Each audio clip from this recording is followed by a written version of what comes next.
All right, welcome back. Let's have a little fun again today. This is going to be a fun series for me, and hopefully you enjoy it just as much as I had fun creating it. This is going to be called the Bears Breakdown. And what I'm going to do is I'm going to go by position for the Bears, where we stand in that position, whether we need to address it in free agency, whether we need to address it in the draft, or the best angle for how the Bears go about improving the position for next year. Because we want to improve every position and be in a position to be making playoff runs, division runs, NFC championships, and Super Bowls. So this is going to be part one, and I'm going to do one or two every week leading up to the draft. And then by the time draft time comes, we're going to do a final mock draft. As you've seen, I've done 6 so far, 7 so far. I'm going to do a final mock draft with what I really believe as we go into the draft and the offseason. So as free agency opens up on March 11th, I believe that date is. As free agency opens up, what the Bears should do, in my opinion, to improve this roster the best that we can to be competitive next year for runs of all sorts. So here we go on Bears Breakdown Offensive Tackle. This will be part one. We're going to start by looking at Braxton Jones, Darnell Wright, and Larry Borum, our current roster of tackles. It's really thin. That's why we brought in guys like Aviante Collins. We were really thin. That's the point of our tackle group this year. We were thin. And luckily, we had 2 solid tackles. Now, there's a lot of narratives on Braxton Jones that I don't quite understand, other than Braxton didn't take that leap from freshman to sophomore year that you want to see a guy take in the league. Because your freshman year, your rookie year, a guy is always going to perform a little lower than their norm, than they're going to. It's just normal. They're not going to. They have to get their feet wet. They're going to go through a couple of sacks, hurries, hits that they wouldn't normally do, and they're going to get their feet under them. And really, these stats don't tell the whole picture of everything. Darnell Wright had a phenomenal year, in my opinion. We'll break down why. But Braxton Jones regressed a little bit. He had a little bit worse of a year, and part of that could be due to injury. There's different things, and that's why you want to see how these things shake out and take that into consideration into our decisions going into the future. But if you look here, there's some different analysis that we use, and I'm going to be very careful with what I say here because I don't know how hard this will be scrutinized, but we're going to call it a did you catch that? Hopefully you did. We're going to call it a player grade. But if you understand what that stands for, it's a paid subscription, so I don't want to get in trouble or I don't want to have that too publicized. But you can get a little sneak peek, and I think it's okay, but I'm not sure. I don't want to toe any lines I'm not supposed to. But Braxton Jones had a player grade, a PF grade of 68.7 and a rank of 35th out of 83 overall tackles. Okay, so it's a little low, but really not bad.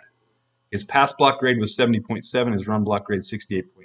Darnell Wright, as a rookie, it looks bad, guys, 54th out of 83, but it's not. It's really not. He had a good year. 61 on pass block, 66 on run block, and his player grade is 62.4. Larry Borum, we're not going to talk much about him because I see us keeping him as a 4th tackle, but really just as a depth option that never gets a snap, except under emergency, and we don't want that to ever happen. We have a swing tackle to take those snaps. Larry Borum is not a swing tackle. He has no business being an NFL tackle. Sorry, Larry. It's just the way it is. You had a lot of hopes, and you wanted to fight for your position, and you were upset we drafted Darnell Wright, but you didn't really show us any reason you shouldn't have. So the third category, the last category there, you'll see this S/H/H. That's the sack, hits, and hurries allowed by that player. So essentially 76 out of every 1,000 pass snaps that Braxton Jones was a part of, he allowed a sack, hit, or hurry. Okay, and that's a pretty average grade right there, 0.076%. This is a percentage that I developed. It might be out there somewhere, but this is a metric that I like to use because this is one of the biggest focus the Bears need to have, is that sack, hits, and hurries allowed. Darnell Wright had a 0.079, so right behind Braxton, and Larry Borum was just awful. Just awful. So we're going to look at Braxton Jones over his freshman to sophomore year. And you can see his sacks, hits, and hurries improved quite a bit, and that's a good thing to see. But his run blocking digressed, and that's the biggest reason his grade went from 75 as a rookie to his sophomore year being a 68.7. And that's why people have concern. Is he still a starting caliber tackle? Absolutely. He is a starting caliber tackle, but he's really on that lower end of starting caliber tackle with the ability to be a higher tier, but just didn't take that step that we wanted to see him take. And so, for example, I'm going to show you who the highest rated tackle was this year, and that was Penei Sewell of the Lions. You can see his sack hit hurry rate was the best at 0.031%. His pass block rate 78, and his run block 92. His overall grade was 90, and he's the only tackle in the entire league that had a 90 or higher grade. So it's phenomenal. I mean, he played excellent. He's a big part of the Lions' success. Your line is a big reason for your success, which is why you want to focus on the line when you can. Now to compare Darnell, DeJuan Jones, who fell quite a bit. A lot of people thought he might go in the second round. Ended up going in the beginning of the fourth round, and mostly because of his size. They didn't think he was mobile enough, and you can see that on the run block grade, 53. He didn't have a good run block grade. But overall, he graded as a 64. Darnell Wright graded as a 62, and you can see their player ranking, 49 for DeJuan Jones and 54 for Darnell Wright. This wasn't a class that had the elite of the most elite like Joe Alt is type of player. But these guys were good, solid prospects. So this is very normal for them to be here. What you want to see on year 2 and year 3 is them improving until they are, after a couple years, where Penei Sewell is. That's what you want your guy to be. So that's what we're hoping Darnell Wright will be. And he has every capability to do that. So we're not touching that right tackle position. But just so you can see, he's right in line with where he should be. He had a good year, especially when you see him playing with one arm injured, taking on some of the best pass rushers in the league, and you see him not getting help with double teams as much as other guys were because he is that elite type of blocker. He did a good job. So what we're going to do is we're going to do this with every one of the positions, but this is a generic graph for the entire offense. I blocked out their grades, but you can see where we need our weaknesses. So our biggest positions of need on offense are those red spots. Now the reason that tight end has a starter / depth, meaning a backup starter or backup at tight end, is because you can see commit on the right side, it's not a problem. But when we do 12 personnel sets, Tonyan is a problem. So Robert Tonyan is really a third string type guy for me, but he came in with experience and that veteran leadership, and he's got a good role, but do we re-sign him? We'll get to that in the tight end video. But for this one, our biggest needs are X receiver, slot receiver, center, but on the line, is Braxton Jones a position of question? Does it leave you with a question mark when it's such an important position? He graded high enough not to be a problem. So let's look first, before we look at our college prospects and our potential free agents, let's look at how these guys did in college. And Braxton Jones, as you compare it to his 2022 and 2023 years, you look at his college year, this is normal to have a sack hit hurry rate that's elite down at 0.027. That's where you want your college guys to be. This isn't the NFL, so you want to see them coming out elite. But look how high his grades were. This is ridiculous. 90 pass block, 93 run block, and 93 overall grade. That doesn't usually translate to the NFL, especially when you're coming from Southern Utah University. But Darnell Wright with 80.2 pass block, 65 run block, 71 overall grade. He has translated well into the NFL. His are very similar numbers to that. So here's our college prospects and the guys that I pointed out that I see us. There's other guys at the top of the draft, guys. There's other guys up there that are worth looking at. I narrowed it down to the people that I think were best with the sack hit hurry rate and their pass block rate. So these are the only ones that I'm considering, okay? And as you go through there, look at Joe Alt at the top. His sack hit hurry rate is crazy, 0.014. But as you go down that list, there's a guy that I've pointed out before, and I've had him in some of my other mock drafts, and a lot of people don't see the metrics on some of these guys, but they're there. Patrick Paul, as a value signing, as a value draft, look at where he's ranked down at. D grade would be Draft Buzz. Okay, I can say that one openly. Draft Buzz has him at 53rd overall. The P grade, the PFF, has him at 54 overall. He's a prospect expected to go middle to end of second round. His pass block grade is 92.8, the biggest thing the Bears need. His run block is a little lower. but his sack hit hurry rate, 0.014, right up there with Joe Alt.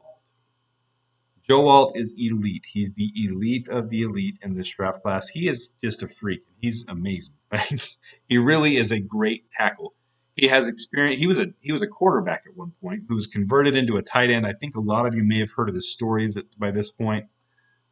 Notre Dame has a knack with tight ends. As soon as he got to college with his size, they converted him to tackle. And it's one of those situations where you saw immediately, this guy is going to be special, and he's going to go to the NFL. And they knew that right away. So the guys that I have pictures of here are the guys that really are worth considering at their positions of value. Joe Alt, if he's at 5 or 3, we're probably not going to take it. But if he drops down to 9th overall, you can't pass up on a guy like Joe Alt when that can move Braxton Jones to the swing tackle, and you've got Joe Alt and Darnell Wright bookending your tackles for years to come. You just can't pass up on that. But if we're looking later on in the draft and we're saying we want a value signing, look at Patrick Paul at 54, 92.8 pass block, 0.14, but also Dominic Cooney from Kansas, 91 pass block grade with 0.23. That's not bad for 80 to 100, or for 101 to 107 overall, where we're probably going to have a compensatory pick. So things to consider as we look at this draft. These are some guys I pinpointed where it might be a value signing for them. Joe Alt, if he drops down to 9th or 10th. Olu Fashanu, if he ends up dropping even farther. I'm not really as in love with Olu Fashanu as other people are. He's just kind of middle on some of those grades, like sack hits, hurries. And to me, he's an elite tackle, but he's not worth taking as one of our top 2 picks when we have other needs. And we have Braxton Jones playing very well. Not elite, but very well. So take a look over that. I'm not going to give you all my conclusions right now, but I kind of am. I mean, you can kind of look at that for yourselves and decipher that how you want that to look. We're going to go on and look at the free agent market. Okay? Major signings, no. With where we stand with our 2 tackles, I don't see us going out and spending money on a major free agent. I don't see us doing that. But there is one value signing in this draft that is just right up there that I think we should consider if that's the direction we want to go. And that guy is Jermaine Eluemunor. He's from the Raiders. And here's his stats, and they're good. And you can see they're slightly, above Darnell and right by Braxton. And he's 29 years old. But the thing is, after week 7, he's their starting right tackle. And he had an 83 pass block grade after week 7. The Raiders struggled the first part of the year, a lot like the Bears did. But after week 7, he had an 83 pass block. He's improved significantly. Now, anytime someone puts up stats like that at the end of the year, they're going to earn a starting position, except he's 29 years old. So what his estimated contract right now is 2 years, $7.5 million. And I can see us bringing him in on a value contract as a swing tackle, and those being our 4 starting players right there. Braxton and Darnell starting, seeing how Braxton progresses in his junior year, in his 3rd year in the league, and see if he makes the next step forward. Or next year, if he doesn't, we're going to have to go out and draft very high in the draft another tackle. Or maybe that's not the route we go. There's different. Here's my preference after the entire breakdown. Number 1, if you can get Joe Alt at number 9 or lower, like 9, 10, 11 on, that's not realistic. It's probably not going to happen. Then I take Joe Alt. So if he's sitting there at 9 when we pick at 9, there's no way you pass up on Joe Alt at number 9. It's just not going to happen. So if it does, you snag him in a heartbeat. You do not let that pass you up. No matter what, even if you're looking at wide receiver, no matter what you're looking at, you can pick up another wide receiver who's the best player available in the 2nd, 3rd, 4th round, whatever we end up doing with our trade downs to get more picks. We can end up getting a wide receiver. There's options we have. And then my last option would be the value signing. Getting Jermaine Eluemunor on a decent deal, might have to overpay a little bit. Fine, pay him 2 years, $8.5 million to get him to be our swing tackle, because when Braxton Jones missed time, when Darnell Wright goes out for an injury for some plays, it's clearly obvious how horrible Larry Borom is. It's a clear weakness on that line. We do not have depth. So we have to address the position. My preference would be value draft. It would be right here. It would be getting Patrick Paul around 54 or Dominic Pooney around 101 to 107, which means you're going to need to draft around 48-ish or 90s to get the guy you want. You're going to have to draft above a little bit where they're ranked, because if you love them, other people probably love them a little bit too, and you need to snack, and that's how it works. So that's my position on all of it. This is our first one. Bears breakdown on the offensive tackles. That's my opinions on where we head with the offensive tackle position. It's a position that's not our biggest glaring weakness, but one we definitely have to shore up to be competitive in the NFL. We need to get Darnell Wright into year 2, getting into the 20s of his ranking, getting into, being a quality tackle, which I think he's going to take that step. And if Braxton Jones doesn't take that next step, he's definitely a swing tackle. That's going to be one of the strongest swing tackles in the league. And we need to get a much improved player in that position. Right now, it's not my preference to take a tackle at number 9 overall unless Joe Alt is there. That's my opinion. Let me know what you guys think. I'm excited for this series. The next one I'm going to do is the wide receiver position, which to me is our biggest glaring weakness. So that'll be the next one. I'm going to do that sometime next week. Hope you enjoyed it. If you did, please hit the like button. Please subscribe if you have not. I appreciate it a lot. And until next time, bear down.